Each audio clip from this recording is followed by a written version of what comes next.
बातमी कोकणातून सिंधुदुर्गामध्ये युतीच्या तब्बल 25 जागा या बिनविरोध निवडून आलेल्या आहेत। जिल्हा परिषदेच्या 8 जागा या बिनविरोध निवडून आल्या।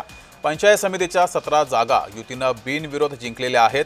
पालकमंत्री नितेश राणे यांची धुरंधर राजनीती ही जिल्ह्यामध्ये समोर आली आहे। तर सिंधुदुर्गामध्ये युतीनं निवडणुकीआधीच 25 जागा जिंकलेल्या आहेत। जिल्हा परिषद आणि पंचायत समिती निवडणुकीसंदर्भातील ही बातमी समोर येते आहे। या संदर्भातील निवडणूक 5 तारखेला आहे, मात्र त्याआधीच महायुतीच्या 25 जागा या बिनविरोध निवडून आल्यात। अधिक माहिती घेऊया, आपले प्रतिनिधी सुरेश कौलगेकर आपल्या सोबत जोडलेले आहेत।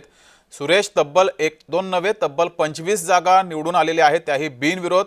काय नेमकं शास्त्र जादू वापरलेली आहे महायुतीनं? निश्चितच जगदीश सर, बघितलं तर कालच्या जी नगरपालिका आणि नगरपंचायतीची निवडणूक झाली त्यावेळी बघितलं तर शिवसेना आणि भाजप हे महायुतीतील पक्ष वेगवेगळे लढले होते। मात्र यावेळी खासदार नारायण राणे असतील त्यांनी महायुतीचा संकेत दिला आणि त्यानंतर सर्व जे महायुती ही खासदार नारायण राणे यांच्या नेतृत्वाखाली करण्यात आली। आणि यावेळी विशेष म्हणजे दोन्ही नारायण राणेंचे सुपुत्र हे शिवसेना आणि भाजपमध्ये आहेत, ते एकत्रित पाहायला मिळाले।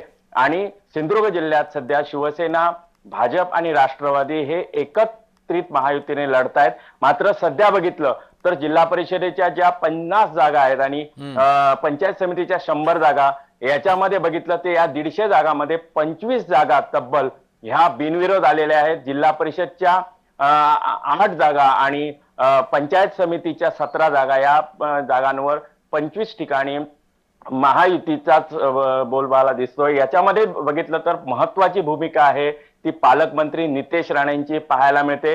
कारण नितेश राणेंनी बघितलं तर जे महायुतीच्या समोर असलेले उद्धव ठाकरे गटाचे जे सर्व उमेदवार होते त्यांनी माघार घेतलेली आहे। आणि मात्र तोच प्रश्न आहे सुरेश, जिल्ह्यामध्ये विरोधी पक्ष आहे की नाही असा सवाल या निमित्तानं उपस्थित होतोय। इतक्या जागा बिनविरोध निवडून आलेल्या आहेत, तर त्यामुळे मविया किंवा विरोधी पक्ष जिल्ह्यामध्ये काय करतोय असा सवाल या निमित्तानं उपस्थित होतोय।